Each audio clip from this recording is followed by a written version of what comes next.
कहते हैं कत्ल कभी भी नहीं छुपता। एक खौफनाक वाक़या फैसलाबाद के एक नवाही इलाके में पेश आया, जिसमें कुछ डाकुओं ने एक घर में दाखिल होकर दूल्हे को गोली मार दी। वो गोली मारने का वाक़या कैसे हुआ और कैसे वो मुल्ज़मान सिर्फ एक जूते से पकड़े गए, आए आपको बताते हैं।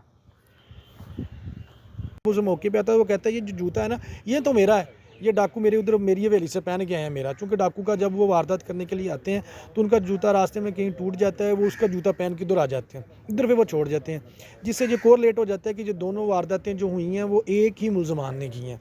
फिर जब उधर से पता चलता है उसके जानवर गए हैं, इनको मार पीट के चले गए हैं, फायर मार गए हैं, जो साथ दुल्हा वो फौत हो जाता है, भाई उसका मजरूब हो जाता है। फिर हम उसके लिए खोजी मंगवाते हैं, खोजी मंगवा के उसका खुरा रवां करते हैं, तो वो पता चलता है जी वाकई वो मुल्ज़मान और ये मुल्ज़मान दोनों वारदात के सेम है। फिर हम वो खुरा रवां करते हैं तो वो जामरा रोड की तरफ जाता है। जामरा रोड पे जाके हम देखते हैं कि वो खुरा मैच हो जाता है। पुलिस के मुताबिक उस मुल्ज़म ने घर के अंदर घुसकर उस दूल्हे को मौत के घाट उतार दिया, मगर उस ख़तरनाक मुल्ज़म के वर्सा जिन्होंने शादी वाले घर को एक मातम वाला घर बना दिया, वो क्या कहते हैं वो भी ज़रा सुन लें। पुलिस ने कल्ले ने नहीं, क्यों मारे जो काम तेरे भरा ने किया ठीक सी, नहीं ठीक सी, ਉਹ ਨਹੀਂ ਠੀਕ ਸੀ। सजा नहीं मिलनी चाहिए सी ਉਹਨੂੰ। ਸਜ਼ਾ ਮਿਲਣੀ ਚਾਹੀਦੀ ਸੀ ਬਰਾਬਰ ਦੂਜਿਆਂ ਦੇ। ਇਹ ਹੁਣ ਐਸਐਚਓ ਆਂਦਾ ਉਹਨੇ ਫੈਲ ਮਾਰਿਆ। ਇਹ ਪੁਲਿਸ ਵਾਲੇ ਤੈਨੂੰ ਪਤਾ ਸੱਚ ਬੋਲਦੇ ਨੇ, ਸੱਚ ਬੋਲਦੇ ਨੇ, ਨਹੀਂ ਨਾ ਸੱਚ ਬੋਲਦੇ, ਨਹੀਂ ਨਾ ਸੱਚ ਬੋਲਦੇ। ਇਹ ਬੱਚਾ ਦੀ ਪਈਆਂ, ਇਹ ਬੱਚਾ ਹੁੰਦਾ ਹੈ। कितने बच्चे ने ਉਹਦੇ ਦੋ ਬੇਟੇ ਨੇ, ਇੱਕ ਬੇਟੀ ਹੈ। एक बेटा मेरा, मैं बेवा होने बूहे ते बैठी सा। तमाम कज़न जो है ना शादी वाले घर में इकट्ठे हुए होते हैं, शादी वाले फैमिली और उनके जो मेहमान आए होते हैं, वो छत के ऊपर उनका एक कमरा है, उधर बैठ के वो लूडो खेल रहे होते हैं। ये डाकू फौरी तौर पे छत के ऊपर चले जाते हैं, वो जाके उनको दरवाज़ा खोल के उनके लूट मार करने की कोशिश करते हैं, लेकिन वो दरवाज़ा बंद करते हैं। उनका एक जो है ना मुद्दई मुकदमा वो बाहर रह जाता है, उसको मारते पीटते हैं।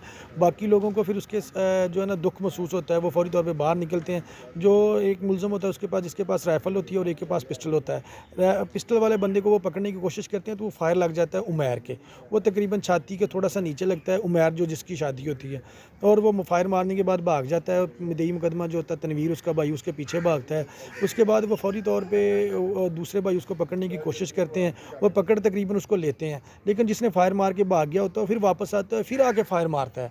जो अवैस को लगते हैं, अवैस उसका दूल्हे का भाई है और वो हमारा पुलिस का कांस्टेबल है। उसको एक पाँव में लगता है, उसके बाजू में लगता है, हाथ पे लगता है, जिसके बाद वो उसको अपने दूसरे साथी को भी डाकू जो है ना वो साथ लेके चले जाते हैं। ये बेसिकली एक्चुअल वक़ुआ होता है। रेजिस्टेंस होती है, रेजिस्टेंस वो थोड़ी बहुत होती है, चूँकि वो शादी वाला घर था, वो लोग जाग रहे थे, 7-8 वो लड़के थे, यंग थे सारे के सारे, वो उनको पकड़ने की कोशिश ज़रूर करते हैं, जिसकी वजह से ये सारा इंसिडेंट रूनमा होता है, जिसकी वजह से ये लोग अपनी चीज़ें छोड़ के भाग छोड़ के भाग जाते हैं। बिल्कुल ठीक है। अच्छा, पुलिस को कैसे फिर इस चीज़ में क्लू मिले और पुलिस ने जिस तरह आगे से आगे मूव करना शुरू किया?